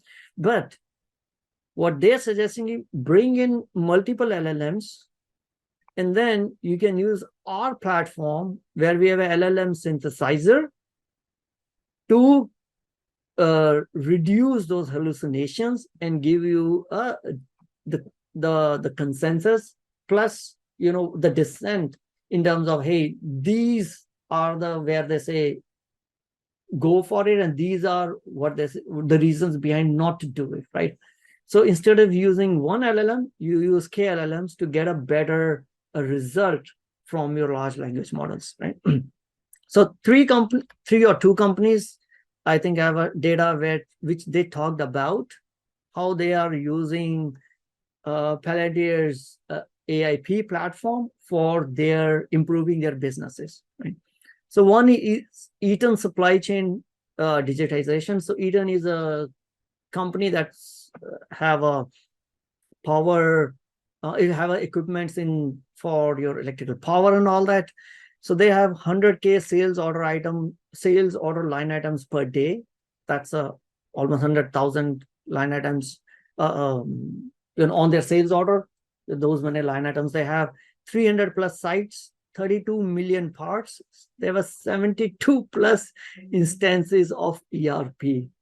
I guess every new IT manager would have brought an ERP with them.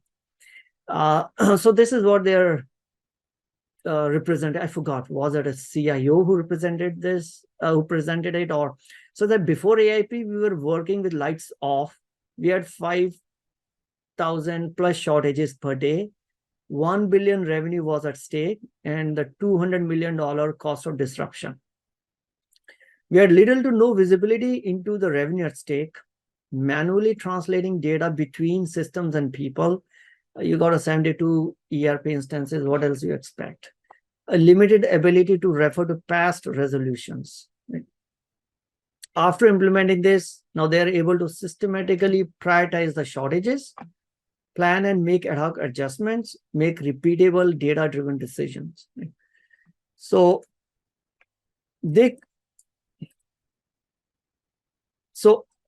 earlier, when they had a shortage supply from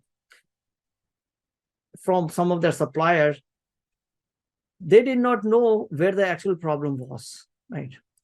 So it's very difficult, given the variety of systems they had. It was very difficult to pinpoint and say, guys, this is where I have a problem. Management, go and talk to this particular supplier. But now, after using this, they are able to figure out where exactly the problem lies and then address it, right? The addressing the problem probably is still outside the system if it is happening with your supplier, but at least now you can pinpoint the issue to the management, right?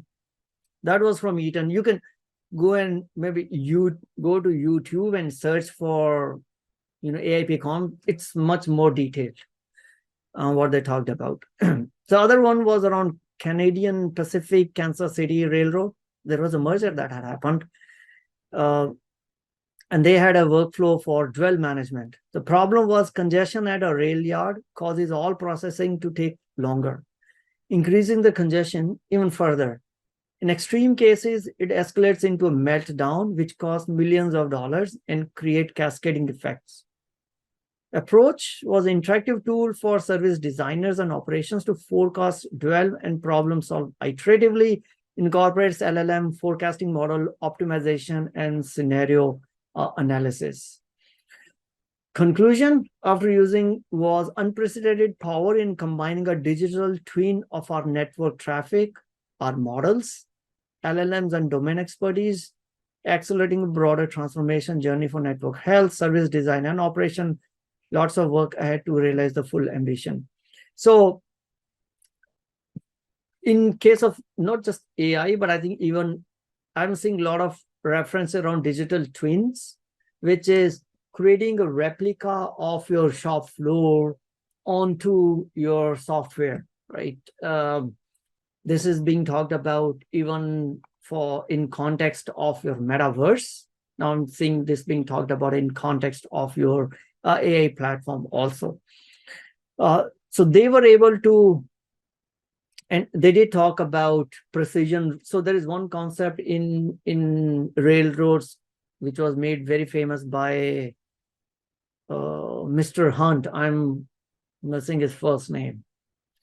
And he was hired to turn around a particular railroad, which name starts with C. I used to own shares of that company a while ago, but now I can't recall the name. So he implemented a concept called precision railroading, right? And now many of these companies are using it. So the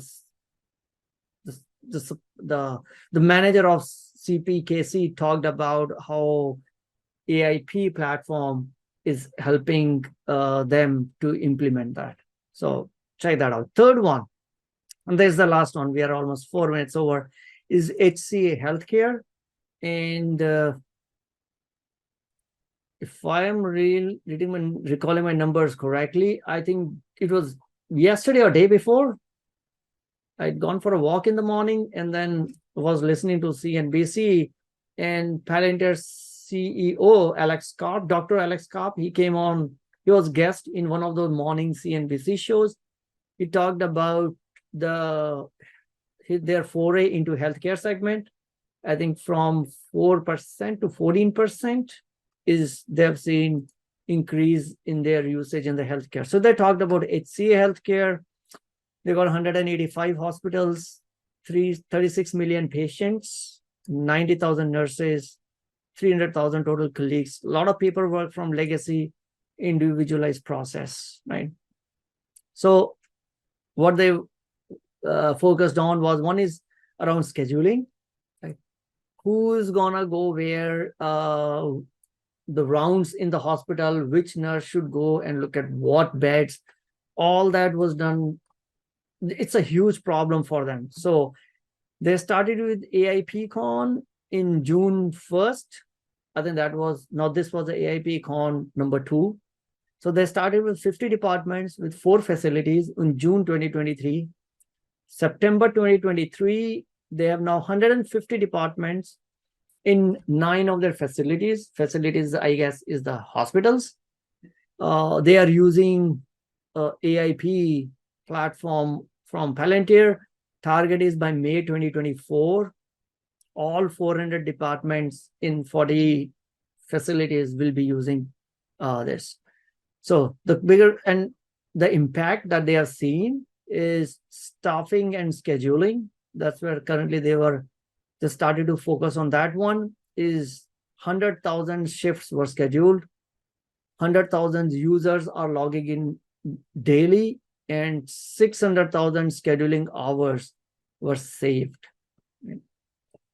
That's a huge number of saving from them. Intelligent staffing, 300 more balance shifts per week, and changes in advance. They could notify the staff sooner, hey, who is not coming or where your need is. And now there were more balanced shifts with better nurse and patient ratios. One of the big trouble or problem in the healthcare industry, which doctor and nurse talk about, is their burnout in terms of their working hours or the randomness that they have to go through it. I think AIP is helping HCA Healthcare to improve upon that, right? Now, what they're also doing is to do the bedside shift report. That if you're in a ICU, on the bedside, you have, I guess some hospitals still have your cardboard where you fill in your shift report. Now they're kind of putting all those into AIP platform. So 300 bed shift reports per week per unit, 30 net new notes per nurse per handoff. So a lot more information now being captured on this. Now the bigger question is, they are using it in 150 departments in 9 facilities. Plan is by May, it will be in 40 facilities and 400 departments. What it will be worth for them, right?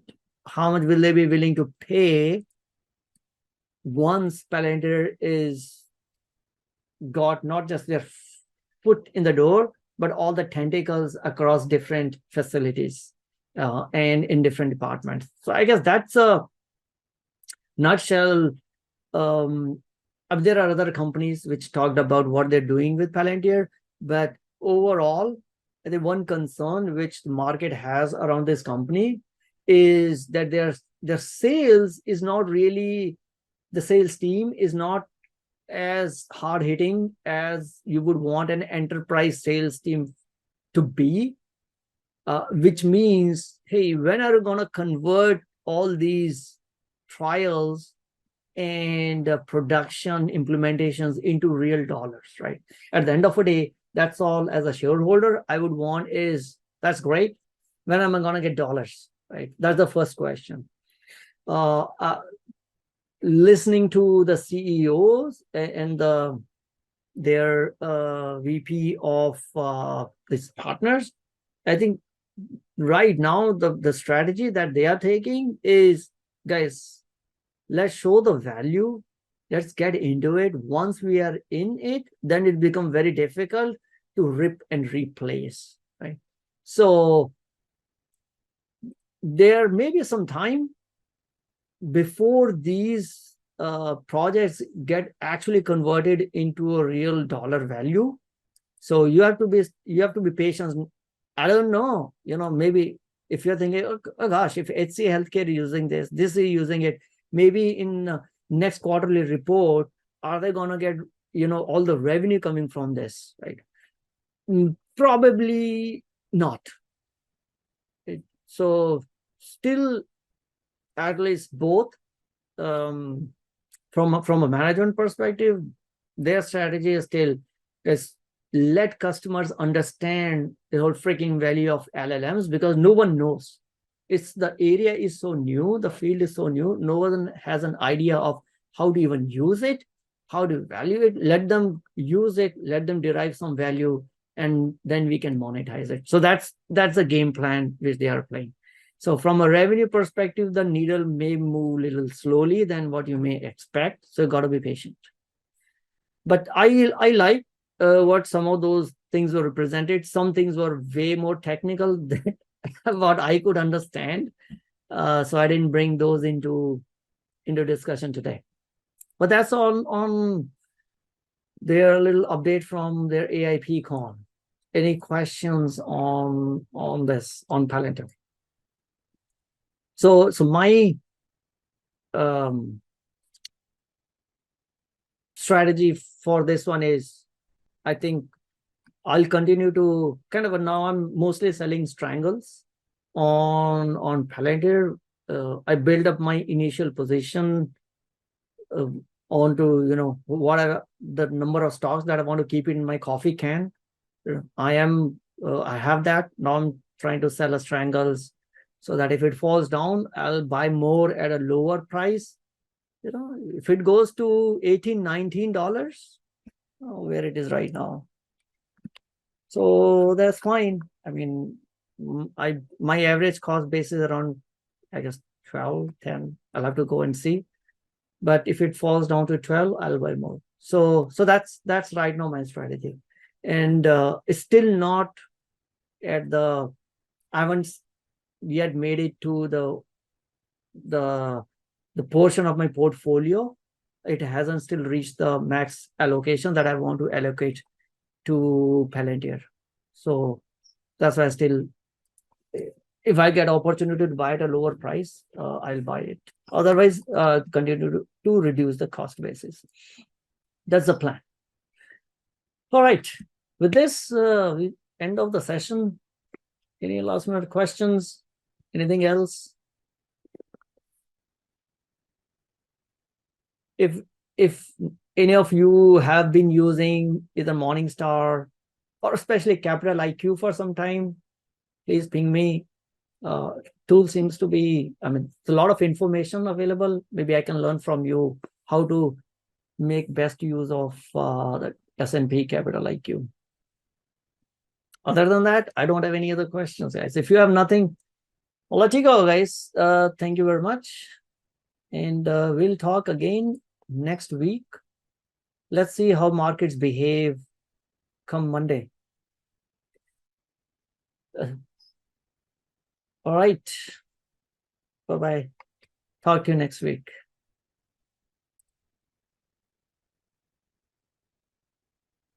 Thank you.